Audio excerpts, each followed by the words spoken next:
216 સંક્ષિપ્ત શિવપુરાણ વગેરેથી એના અંગો ખૂબ શોભી રહ્યા હતા. એવો સુંદર રૂપ ધારણ કરીને બેઠા હતા. ભસ્મ ભગવાન શિવ એમના વત્સલ સ્વભાવને કારણે એક કુશાસન પર બેઠા હતા અને બધા સંતો સમગ્ર સંસારના સુહૃદ છે. હે નારદ, એ દિવસે સાંભળે તેમ તમે પ્રશ્ન કર્યો ત્યારે તમને ઉત્તમ જ્ઞાનનો ઉપદેશ આપી રહ્યા હતા. એ ડાબો પગ પોતાની જમણી જાંઘ પર અને ડાબો હાથ ડાબા ઘૂંટણ પર રાખીને, કાંડામાં રુદ્રાક્ષની માળા રાખીને સુંદર તર્ક મુદ્રાથી બિરાજમાન હતા.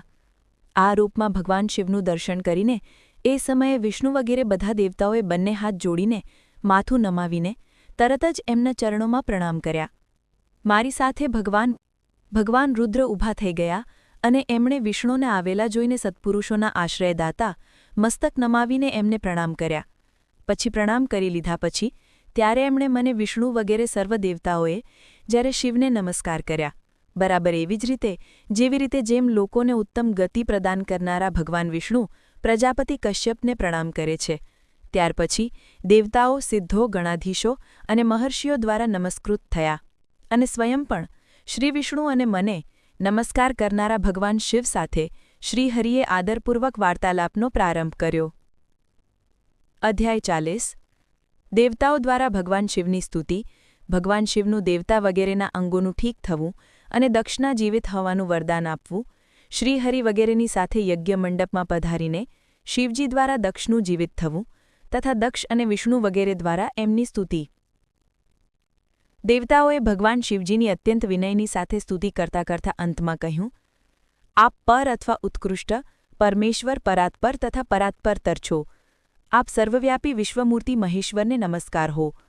આપ વિષ્ણુ કલત્ર, વિષ્ણુ ક્ષેત્ર, ભાનુ, ભૈરવ, શરણાગત વત્સલ, ત્ર્યંબક તથા વિહરણશીલ છો. આપ મૃત્યુંજય છો. શોક પણ આપણું જ રૂપ છે. આપ નિર્વિકાર, પ્રકાશપૂર્ણ, ચિદાનંદ સ્વરૂપ, પરબ્રહ્મ, પરમાત્મા છો. હે મહેશ્વર, બ્રહ્મા, વિષ્ણુ, ઇન્દ્ર અને ચંદ્રાદિ ત્રિગુણાત્મા સમસ્ત દેવતા તથે મુનિ આપથી જ ઉત્પન્ન થયા છે. તર્જનીને અંગૂઠા સાથે જોડીને અને બાકીની આંગળીઓને પરસ્પર ભેગી કરીને ફેલાવી દેવાથી જે બંધ સિદ્ધ થાય છે એને તર્ક મુદ્રા કહે છે. એનું જ નામ જ્ઞાન મુદ્રા પણ છે. બીજા વિડીયો જોવા માટે આપણી યુટ્યુબ ચેનલ શ્રી ભક્તિ અમૃતને લાઇક કરો, ફોલો કરો, શેર કરો અને સબસ્ક્રાઇબ કરો. બેલ આઇકન દબાવવાનું ભૂલતા નહીં. જય માળી હર હર મહાદેવ. વિડીયો જોવા માટે અત્યારે જ ભક્તિ અમૃત યુટ્યુબ ચેનલને સબસ્ક્રાઇબ કરો.